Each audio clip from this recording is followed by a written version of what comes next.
જેટલો ધીમો જાન્યુઆરી મહિનો પત્યો હતો એટલો જ ફટાફટ ફેબ્રુઆરી 2024 પતી ગયો। આજે 1 માર્ચ 2024 છે અને જો તમે જાણવા માંગતા હોય કે 1 માર્ચ 2024 થી આપણા દેશમાં કયા 4 નિયમોમાં ચેન્જીસ આવ્યા તો એના માટે ધ્યાનથી સાંભળજો। હું તમને એક વાત કહું।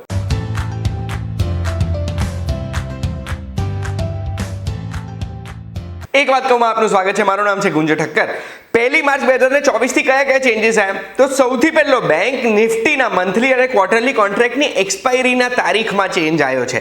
જે લોકો ઓપ્શન્સ ટ્રેડિંગ કરે છે એને ખબર છે કે બેંક નિફ્ટીની એક્સપાયરી દર મહિનાના છેલ્લા ગુરુવારે હોય છે। અગર ગુરુવારે રજા હોય તો ગુરુવારની પહેલા જે છેલ્લો ટ્રેડિંગ દિવસ હોય એ દિવસે બેંક નિફ્ટીના મંથલી અને ક્વાર્ટરલી કોન્ટ્રાક્ટ્સ એક્સપાયર થતા હોય છે। પણ NSE નોટિફિકેશન દ્વારા આપણને જણાવ્યું હતું કે 1 માર્ચથી એટલે માર્ચ મહિનાથી હવે મંથલી કોન્ટ્રાક્ટ ક્યારે એક્સપાયર થશે તો દર મહિનાના છેલ્લા બુધવારે।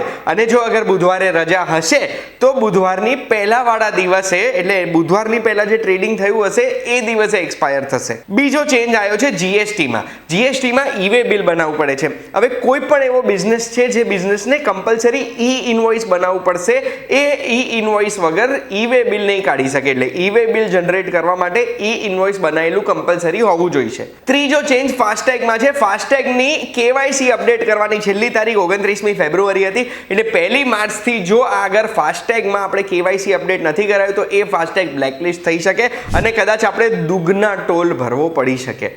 ચોથો ચેન્જ પેટીએમમાં છે। અત્યાર સુધી તમને ખબર પડી જ ગઈ હશે કે પેટીએમ પેમેન્ટ્સ બેંક ઉપર RBIએ લાખ કરી છે અને એમને કહી દીધું કે ભાઈ બધા ઓપરેશન્સ બંધ કરી દો।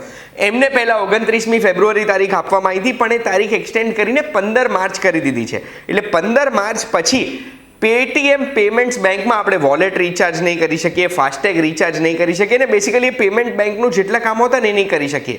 શું કરી શકીશું 15 માર્ચ પછી? આપણા વોલેટમાં કે પછી આપણા ફાસ્ટેગમાં કોઈ બેલેન્સ છે તો એ બેલેન્સ હજુ યુઝ કરી શકીશું।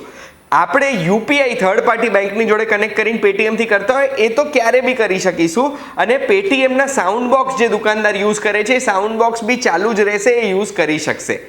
આશા રાખું છું આ વિડીયોની માહિતીથી તમને ખબર પડી ગઈ હશે 1 માર્ચથી કયા કયા નવા ચેન્જીસ થયા અને આવી જ માહિતી જો જોવી ગમે છે તો બસ એક વાત કહું, જોતા રહેજો VTV Gujarati.com પર। આપણે ફરી મળીશું।